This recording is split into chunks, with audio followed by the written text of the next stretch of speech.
महाराष्ट्र के लोगों से पूछिए, आपको बताएंगे बीजेपी ने महाराष्ट्र में चुनाव कैसे जीता है, वो आपको बता देंगे किस प्रकार से जीता है। इलेक्शन कमीशन से हमने वोटर लिस्ट, महाराष्ट्र की वोटर लिस्ट हम पूछ पूछ के थक गए। आज तक इलेक्शन कमीशन हमें महाराष्ट्र की वोटर लिस्ट नहीं दे पा रहा है। यह सच्चाई है। मगर आने वाले समय में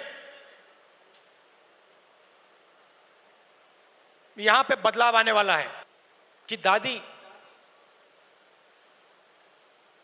मरने के बाद आपके बारे में लोगों को क्या कहना चाहिए, क्या सोचना चाहिए। जानते हो इंदिरा गांधी जी ने क्या जवाब दिया, जो मुझे आज तक परफेक्ट जवाब लगा।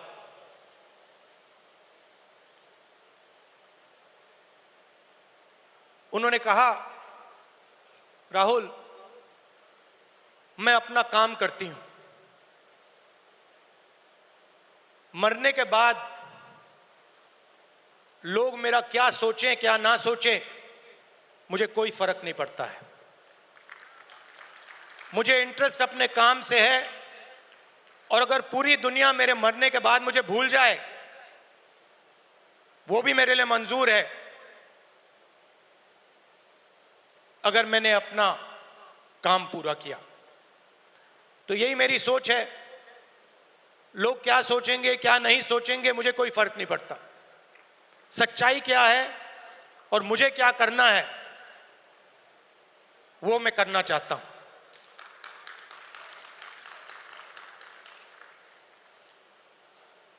तेलंगाना में हमने एक क्रांतिकारी कदम उठाया, जाति जनगणना। उससे कुछ महीने पहले मैंने पार्लियामेंट हाउस में भाषण दिया था। मोदी जी के सामने कहा कि मोदी जी आप जाति जनगणना कराइए, देश को मालूम होना चाहिए इस देश में दलित कितने हैं,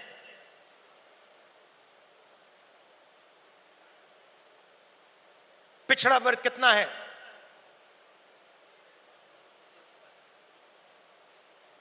अति पिछड़ा कितना है, अति दलित कितने हैं, आदिवासी कितने हैं, माइनॉरिटीज कितने हैं, गरीब जनरल कास्ट के कितने लोग हैं।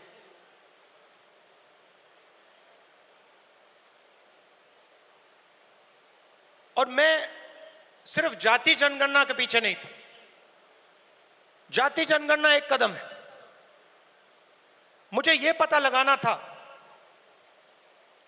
कि इस देश में किसकी कितनी भागीदारी है। उस समय मैंने कहा था कि देश का एक्सरे होना चाहिए, पता लगाना चाहिए कि जो हमारे दलित, आदिवासी, पिछड़े वर्ग के लोग धूप में काम करते हैं, मजदूरी करते हैं, क्या सचमुच में ये देश उनकी इज्जत करता है? क्या सचमुच में ये देश उनको जगह देता है? ये मेरे दिमाग में सवाल था। मोदी जी ने, आरएसएस ने साफ कह दिया हम जाति जनगणना नहीं करेंगे, हम जानना नहीं चाहते हैं, हम समझना नहीं चाहते हैं, हम लोगों को बताना नहीं चाहते हैं कि इस देश में दलितों को, आदिवासियों को, पिछड़ों को, गरीब जनरल कास्ट को माइनॉरिटीज को कितनी भागीदारी मिलती है, हम छुपाना चाहते हैं। और वहां मैंने सामने बोल दिया कि आप छुपाइए जितना छुपाना है। लोकसभा में, राज्यसभा में हम कानून पास करेंगे, आपके बिल्कुल सामने कानून पास करेंगे, जाति जनगणना यहीं से निकालेंगे। तेलंगाना में किया और आप हैरान हो जाओगे। रेवंत रेड्डी जी ने बोला मगर डिटेल में नहीं गए। और मैं जानता हूं कि जो तेलंगाना की हालत है वो इस देश के हर प्रदेश की हालत है। तेलंगाना में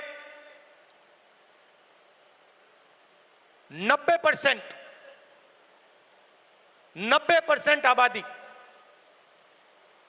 ओबीसी, अति पिछड़ा, दलित, अति दलित, माइनॉरिटी, आदिवासी।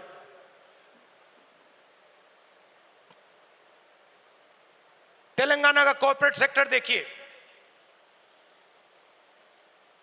मालिकों की लिस्ट,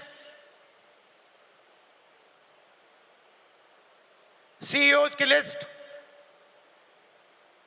सीनियर मैनेजमेंट की लिस्ट, 90% में से आपको एक व्यक्ति नहीं मिलेगा।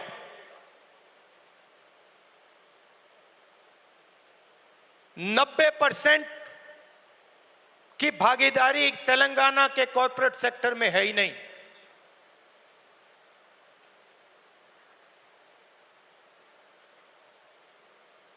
आजकल 21वीं सदी में मजदूर को गिग वर्कर कहा जाता है। वो घरों में खाना ले जाते हैं, घरों में खाना पकाते हैं, पिज्जा ले जाते हैं, अमेज़न की डिलीवरी ले जाते हैं, धूप में ले जाते हैं, सड़क पे मरते हैं। तेलंगाना में उनकी लिस्ट निकाली, सारे के सारे या ओबीसी या दलित या आदिवासी। अब तेलंगाना में जाति जनगणना ने एक बिल्कुल नया औजार दिया है। तेलंगाना में हम सचमुच में विकास का काम कर सकते हैं। तेलंगाना में हम पिन पॉइंट एक्यूरेसी के साथ भागीदारी के बारे में हर सेक्टर में आपको बता सकते हैं। और मैं खुश हुआ कि जाति जनगणना होने के एकदम बाद हमारे चीफ मिनिस्टर ने और हमारी टीम ने ओबीसी रिजर्वेशन को 42% तक पहुंचा दिया है।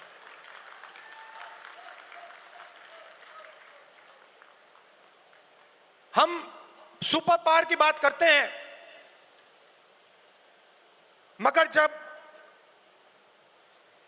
धन की बात होती है, भागीदारी की बात होती है, कॉर्पोरेट इंडिया की बात होती है, चाहे प्राइवेट अस्पताल हो, प्राइवेट एजुकेशन सिस्टम हो, 90% उसमें है ही नहीं। मोदी जी 24 घंटा पिछले वर्ग की बात करते हैं, दलितों की बात करते हैं, आदिवासियों, वनवासियों की बात करते हैं। वो उनको वनवासी कहते हैं। मगर जब उनकी भागीदारी का सवाल आता है, जब उनके पार्टिसिपेशन का सवाल आता है, तो बीजेपी के लोग बिल्कुल चुप हो जाते हैं। तो ये तेलंगाना ने एक क्रांतिकारी कदम उठाया है। और पूरे देश को रास्ता दिखाया है। और मैं फिर से दोहरा के कह रहा हूं, इस स्टेज से आप सब के साथ कह रहा हूं कि 50% की जो दीवार है, इसको हम पूरे देश में तोड़ के परे कर देंगे। और जो शुरुआत हमने तेलंगाना में की है, वही हम दिल्ली में पूरे हिंदुस्तान के लिए करने जा रहे हैं। एससी एसटी सब प्लान की मैंने बात उठाई। क्रांतिकारी कानून लाए थे हम, इसको बीजेपी ने रद्द कर दिया है। एक के बाद एक हिंदुस्तान की सारी संस्थाओं पर यह आक्रमण कर रहे हैं। जहां भी आपको पहले दलितों को, पिछड़ों को, आदिवासियों को, गरीब जनरल कास्ट को जहां भी पहले जगह मिलती थी, वो सारे के सारे दरवाजे एक के बाद एक बंद कर रहे हैं। पहले हिंदुस्तान के हर जात के युवा सेना में जा सकते थे, पेंशन मिलती थी, शहीद का दर्जा मिलता था, एक्स सर्विसमैन स्टेटस मिलता था। उसमें सब लोग जा सकते थे, खत्म कर दिया। आज हमारी सरकार युवाओं को कहती है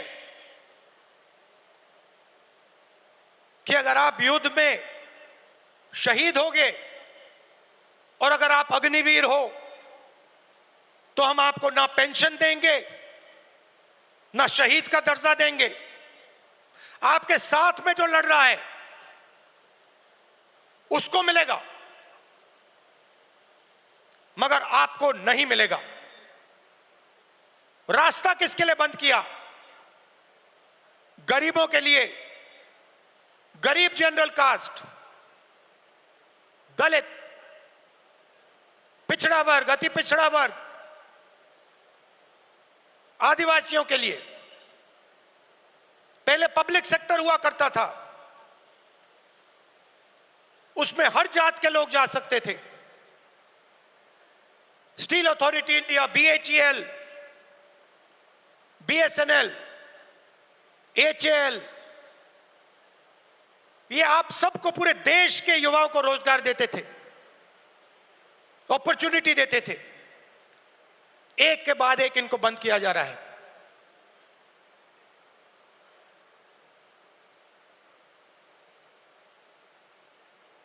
और किसको दिया जा रहा है? अदानी और अंबानी को। आप अदानी जी की कंपनी की लिस्ट निकालिए, मैनेजमेंट टीम की लिस्ट निकालिए, अंबानी जी की मैनेजमेंट टीम की लिस्ट निकालिए, बाकी कॉर्पोरेट्स की मैनेजमेंट लिस्ट निकालिए। आपको एक दलित, एक आदिवासी, एक पिछड़ा वर्ग का नहीं मिलेगा। तो 90% का कुछ बचा ही नहीं। 90% के लिए मजदूरी, बेरोजगारी, और हिंदुस्तान के सारे airport, ports, defence industry, cement industry, जो भी चाहते हैं अदानी जी को। छत्तीसगढ़ में माइन चाहिए, बस्तर में माइन चाहिए, मिलेंगी। झारखंड में माइन चाहिए, बिहार में माइन चाहिए, मिलेगी। बंबई का एयरपोर्ट चाहिए, ले लो। लखनऊ का एयरपोर्ट चाहिए, ले लो। डिफेंस इंडस्ट्री चाहिए, ले लो। एचएएल को परे करो, बीएचईएल को परे करो, बनाओ जो बनाना है। तो सारा का सारा धन, सारी की सारी अपॉर्चुनिटीज 90% से छीनी जा रही है। पहले नरेंद्र मोदी अमेरिका गए, याद है आपको, गले लगे थे, याद है? इस बार गले लगने वाली फोटो देखी आपने? देखी? कहां गायब हो गई? राष्ट्रपति ट्रंप ने ऑर्डर दिया, जिनको मोदी जी अपने मित्र कहते हैं, ऑर्डर दिया, सुनो, इस बार गले नहीं लगेंगे, इस बार नए टैरिफ लगाएंगे। चूं तक नहीं निकली, आज तक गायब है।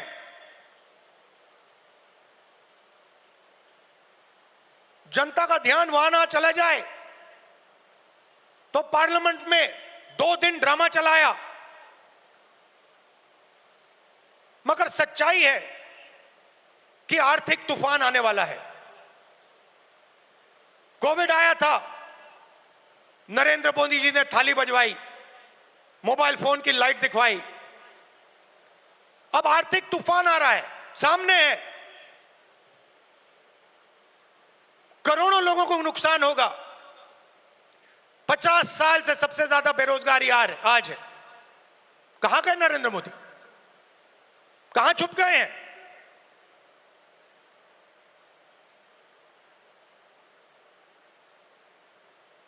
बांग्लादेश का राष्ट्रपति उल्टा बयान देता है और नरेंद्र मोदी जी उसके साथ बैठे हुए हैं, चुप, एक शब्द नहीं निकलता मुंह से। कहां गई 56 इंच की छाती?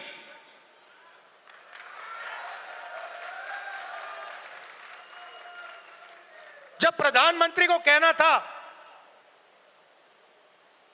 इंदिरा गांधी से एक बार किसी ने पूछा, डू यू लीन लेफ्ट और राइट, मतलब आप दाएं लीन करती हैं बाएं लीन करती हैं? इंदिरा गांधी जी ने कहा, मैं हिंदुस्तान की प्रधानमंत्री हूं, मैं ना दाएं लीन करती हूं ना बाएं लीन करती हूं, बीच में सीधी खड़ी रहती हूं। ये हमारे जो नए प्रधानमंत्री हैं, ये सीधा सामने मत्था टेक देते हैं।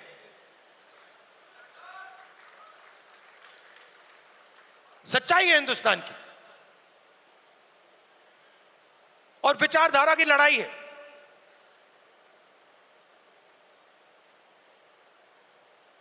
आप लोग हो सेना, बब्बर शेर। किसी ने कहा राहुल गांधी भारत जोड़ो यात्रा में चला।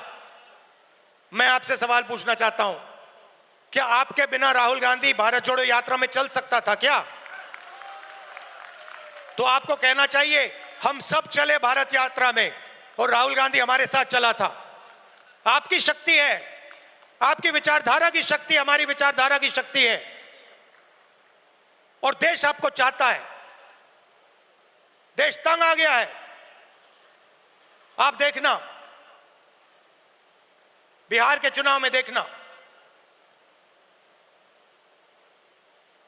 महाराष्ट्र के लोगों से पूछिए, आपको बताएंगे बीजेपी ने महाराष्ट्र में चुनाव कैसे जीता है। वो आपको बता देंगे किस प्रकार से जीता है। इलेक्शन कमीशन से हमने वोटर लिस्ट, महाराष्ट्र की वोटर लिस्ट हम पूछ पूछ के थक गए। आज तक इलेक्शन कमीशन हमें महाराष्ट्र की वोटर लिस्ट नहीं दे पा रहा है। यह सच्चाई है। मगर आने वाले समय में यहां पे बदलाव आने वाला है। लोगों का मूड दिख रहा है। तो विचारधारा की लड़ाई है। आपकी विचारधारा है, गांधी जी की विचारधारा है। क्या फर्क है इसमें और आरएसएस की विचारधारा में? सबसे पहले, ये कॉन्स्टिट्यूशन जो है ये हमारी विचारधारा है।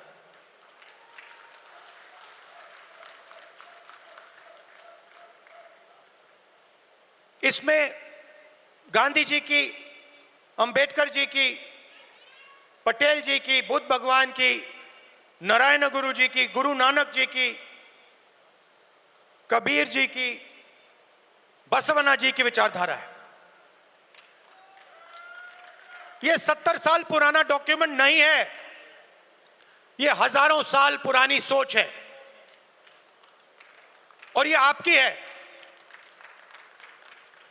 आपके खून, आपके पसीने ने, कांग्रेस पार्टी के खून, कांग्रेस पार्टी के पसीने ने यह कॉन्स्टिट्यूशन देश के साथ बनाया है और आज इस पर आक्रमण हो रहा है। संस्थाओं पर आक्रमण होता है। अग्निवीर, अदानी अंबानी को देश का पूरा धन, यह सब कॉन्स्टिट्यूशन पर आक्रमण हो रहा है। कॉन्स्टिट्यूशन में कहीं नहीं लिखा है कि हिंदुस्तान का पूरा धन 2-3 लोगों के हाथ में होना चाहिए। कॉन्स्टिट्यूशन में कहीं नहीं लिखा है कि हिंदुस्तान की हर संस्था में एक संगठन आरएसएस के लोग होने चाहिए। इस कॉन्स्टिट्यूशन में कहीं नहीं लिखा है कि हिंदुस्तान की सब यूनिवर्सिटीज के वाइस चांसलर आरएसएस के होने चाहिए। इस कॉन्स्टिट्यूशन में कहीं नहीं लिखा है कि हिंदुस्तान की दूसरी भाषाओं को, तमिल को, बंगाली को दबाया जाना चाहिए। कहीं नहीं लिखा है। मगर आरएसएस और बीजेपी रोज इस कॉन्स्टिट्यूशन पर आक्रमण कर रहे हैं और इनको सिर्फ कांग्रेस पार्टी रोक सकती है, बाकी पार्टियां नहीं रोक सकती हैं। आप देखना, क्योंकि यह विचारधारा की लड़ाई है। जिस पार्टी के पास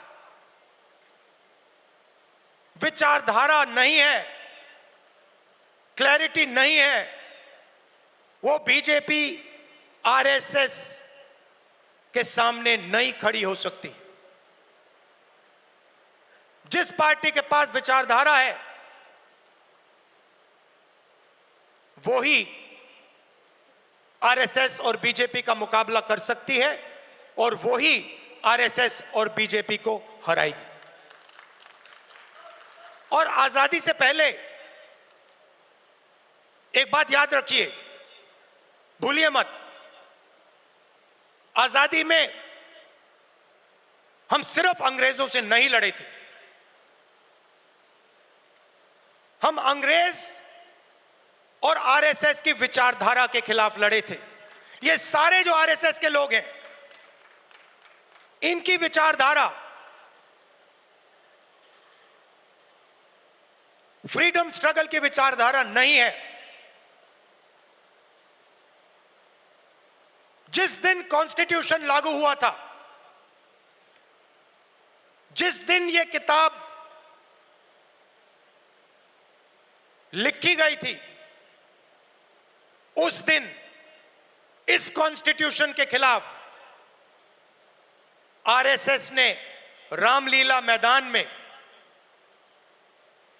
इस कॉन्स्टिट्यूशन को जलाया था। सालों के लिए इस कॉन्स्टिट्यूशन में लिखा है कि हमारे देश का जो झंडा है वो तिरंगा होगा। सालों के लिए आरएसएस ने तिरंगा को सलूट नहीं मारा था। यह सच है। आज जो भी कहें, उनकी विचारधारा कॉन्स्टिट्यूशन के खिलाफ है। वो लोकतंत्र को खत्म करना चाहते हैं, वो हिंदुस्तान की सारी संस्थाओं को कंट्रोल करना चाहते हैं और अंबानी अदानी को हिंदुस्तान का पूरा धन पकड़ाना चाहते हैं। और हमारी विचारधारा कहती है कि यह देश हर जात का, हर धर्म का है, हर भाषा का है। इस देश की संस्थाएं, इस देश के इंस्टीट्यूशंस किसी एक संगठन के नहीं है, कांग्रेस पार्टी के नहीं है, इस देश की जनता के हैं और इस देश की जनता को उन इंस्टीट्यूशंस पर कंट्रोल होना चाहिए। यह लड़ाई चल रही है। कुछ दिन पहले बीजेपी ने लोकसभा में वक्फ बिल पास किया। वक्फ बिल फ्रीडम ऑफ रिलीजन पर आक्रमण है, कॉन्स्टिट्यूशन पर आक्रमण है, दम ऑब्जर्वर न्यूज़पेपर, उनका जो न्यूज़पेपर है, ऑर्गेनाइजर, सॉरी ऑब्जर्वर नहीं, ऑर्गेनाइजर में लिखते हैं कि अब जो क्रिश्चियन कम्युनिटी है उनकी जमीन पर हम आक्रमण करने जा रहे हैं। हमारे सिख भाई हैं, आपके पास भी आएंगे, तो आप ये मत सोचिए कि ये आप पर आक्रमण नहीं है, और ये एंटी कॉन्स्टिट्यूशन है और anti freedom of religion act है, और ये देश के सब लोगों को मालूम होना चाहिए।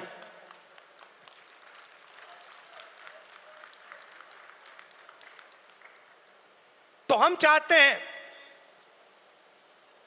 कि हर कम्युनिटी, हर धर्म, हर भाषा को इस देश में इज्जत मिले, रिस्पेक्ट मिले, जगह मिले। हम चाहते हैं कि यह देश सब लोगों का हो और हर धर्म, हर जात, हर भाषा को इस देश से फायदा मिले। यहां पीछे जूली जी हैं, कहां हैं आप? जूली जी कहां हैं? जूली जी राज टिकाराम जूली जी कहां है भाई? हाँ, जूली बुलाइए उनको।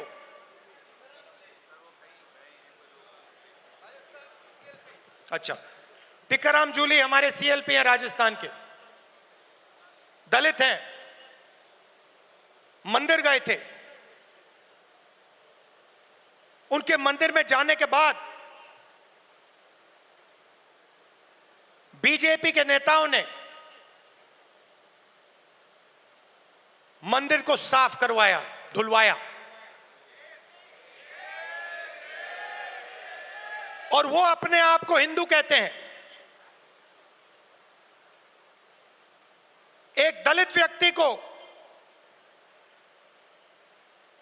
मंदिर में जाने का अधिकार नहीं देते हैं, और जब जाता है तो फिर मंदिर को धुलवाते हैं। ये हमारा धर्म नहीं है, ये हमारा धर्म नहीं है। हम भी अपने आप को हिंदू कहलाते हैं, मगर ये हमारा धर्म नहीं है। हमारा धर्म वो है जो हर व्यक्ति का आदर करता है, हर व्यक्ति को रिस्पेक्ट देता है। और ये जो बात है, चाहे ये दलितों के खिलाफ हो, पिछड़ों के खिलाफ हो, ये बीजेपी के हर कार्यकर्ता के दिल के अंदर छुपी हुई है। ये है आप में और उनमें फर्क। आपके लिए चाहे दलित हो, आदिवासी हो, पिछड़े हो, महिला हो, अल्पसंख्यक हो, आप सबकी रिस्पेक्ट करते हो। हमारा हर कार्यकर्ता हिंदुस्तान के हर व्यक्ति की रिस्पेक्ट करता है।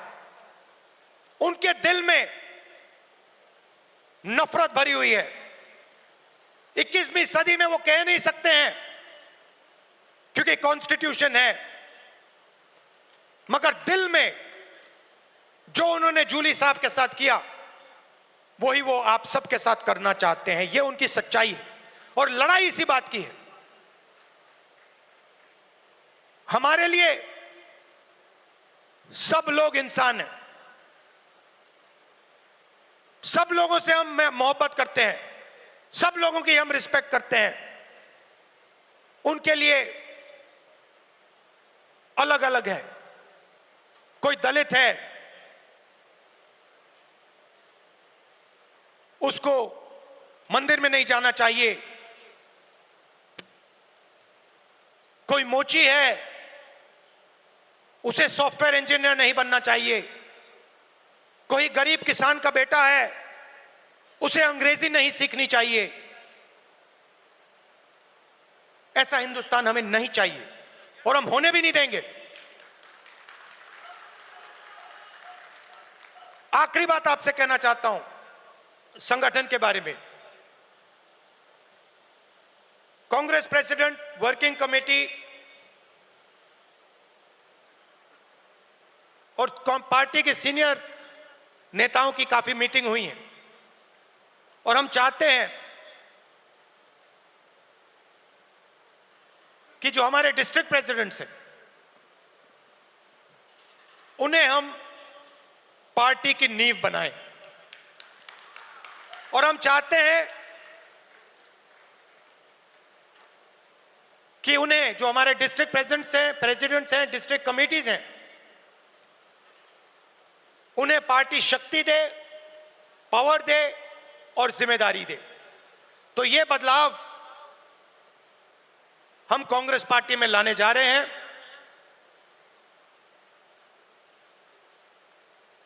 डिस्ट्रिक्ट कमेटी और डिस्ट्रिक्ट प्रेसिडेंट को हम पार्टी का फाउंडेशन बनाने जा रहे हैं।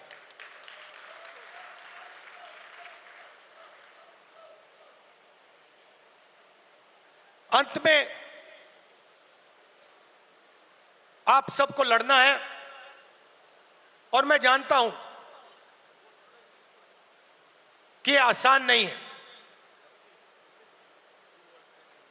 क्योंकि उनके पास धन है, उनके पास हिंदुस्तान के सारे इंस्टीट्यूशंस हैं, उनके पास सब कुछ है, मगर जीत हमारी होगी क्योंकि हमारे पास सच्चाई है और देश की जनता का प्यार है। तो घबराने की कोई जरूरत नहीं है। आप देखना आने वाले समय में कांग्रेस पार्टी, बीजेपी और आरएसएस का क्या करने जा रही है। अब मुझे पीछे से कह रहे हैं कि जो हमारे साउथ के लोग हैं उनके लिए अंग्रेजी में बोलना है, तो थोड़ा सा मैं अंग्रेजी में बोलता हूं। Brothers and sisters, the fight is about the Constitution. This Constitution was prepared by the Congress Party, by the people of India, by Mahatma Gandhi, Ambedkar, Jawaharlal Nehru, Sardar Patel ji, Ambedkar ji. This Constitution is under attack. This Constitution is an ideological document that reflects the ideology of the Congress Party. It does not reflect the ideology of the Sangh Parivar or the RSS. And that is why they are intent on destroying this Constitution and capturing all the institutions that emerge from it. It is our duty as Congress members to protect this Constitution, to protect the rights of every single Indian, all communities, all languages, all genders. It is our duty and our right because it is our ideology that is reflected in the Constitution. The BJP and the RSS are attacking our institutional framework, and they think that just because they are in power, they have huge amount of financial capacity that nobody is going to resist them. They are absolutely wrong. The Congress worker and the Congress party and the large mass of India's people are going to fight for this Constitution and are going to defeat the RSS and the BJP. I also said that a few days ago, the BJP and the RSS attacked the freedom of religion. The Waqf bill and the article that appeared in the RSS magazine, the organizer, where they said that they are now going to attack the land of our Christian brothers and sisters are both attacks on the Constitution of India, and they must be seen in that light. I also spoke about the caste census and about how we have taken a tremendous step in Telangana, which has revealed a lot about the communities that are participating in different activities in the state. Finally, I would request all Congress members from all our states that it is your responsibility to defend the Constitution. It is your responsibility to defend the ideology of the Congress party. And I'm proud that you do it every single day against great odds. Thank you very much. Namaskar.